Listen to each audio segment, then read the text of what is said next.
and welcome to my weekly video blog, and today I'm going to talk about 3 more strange symptoms that you can get during the perimenopause and menopause.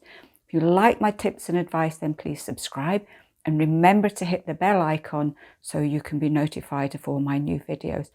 So there's many strange symptoms in the perimenopause, menopause that can take you by surprise.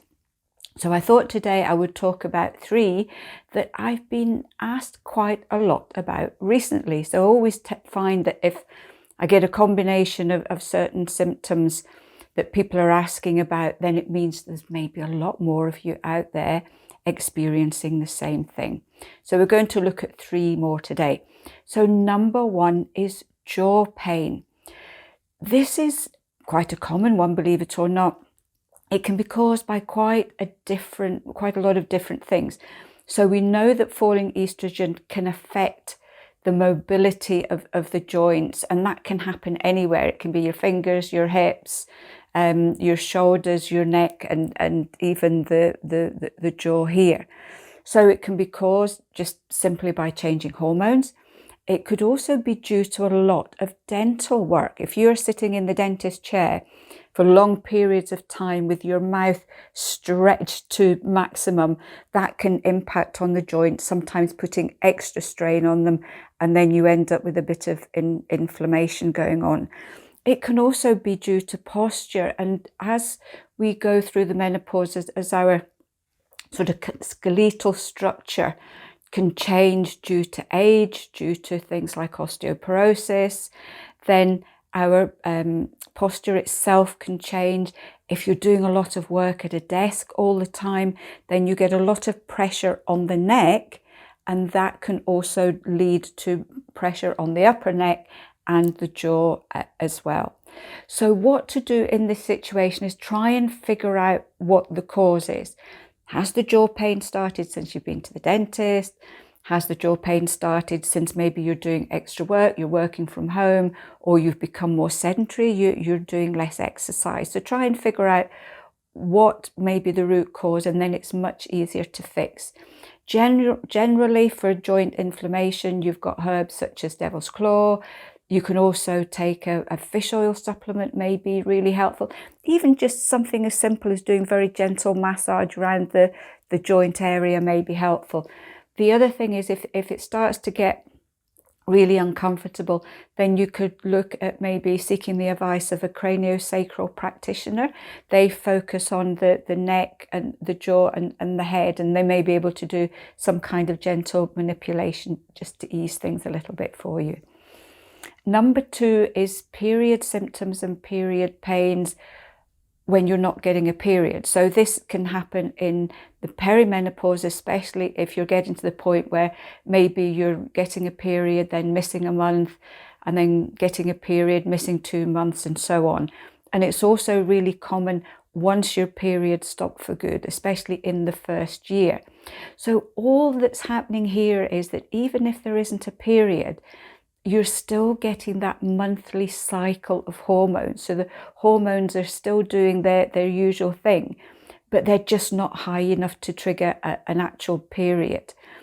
It can also be due to things like low magnesium. That's a big issue. So if you're getting the sort of phantom period pains, then that can be lack of magnesium. The womb is still spasming as if it was going to create a period, and that spasming can get worse, the pain can get worse if you've got low magnesium.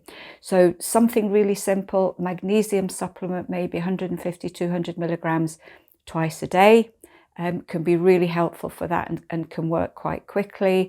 If you're in a lot of pain, if you find that you're getting this every month, especially once your periods have stopped, and as time goes on, if this is getting worse, if you're getting more pain, if you're having to take painkillers, then that's the point where you visit the doctor. There could be other issues such as fibroids, there could be polyps or cysts, or you could even have something like a prolapse. So it's always a good idea. Don't just sit this one out thinking it's going to get better. Just get this one double checked. Number 3 is something called Phantosmia. I know, very, very strange name. I had to look that one up. this is where you smell smells, odours that are not actually there. So it can be one of the most common smells is, for some reason, is cigarette smoke. You also may find that you're smelling a certain perfume, or sometimes it can be quite a not nice smell, but there's nothing in the area to actually cause that. So again, this can be due to a number of things as we get older. So this is not necessarily a hormonal thing, but as we get older, the nerves in the nose may change slightly. It could be that your falling estrogen is drying out the nasal passages. So if you find that your nasal passages are getting really dry, then something like sea buckthorn oil can be really helpful here. It could also be due to things like having had a cold, having allergies, which we tend to be more prone to as we go through the menopause anyway, just because our immune function can be that little bit weaker. It could also be due to things like polyps. And for some reason, quite a lot of people who have had COVID end up getting this for a certain period of time. However, with this one, it's really important if it continues. So short term, if it just happens after you've had a cold, or if your periods have stopped and you get it on and off for a few months, that's fine. But there can be other brain issues that can cause this. So if this goes on, if you feel that the smells are getting stronger, if they're not easing off, then again, just get this one double checked by your doctor. So I hope you found these ones helpful. As I said before, there are so many strange symptoms that can just pop up from nowhere. If any of you have any other strange symptoms, then please let me know, because I will include them in future blogs, because these are things that continue the whole time. And you know I love reading your stories. Have a lovely week, and I'll see you soon.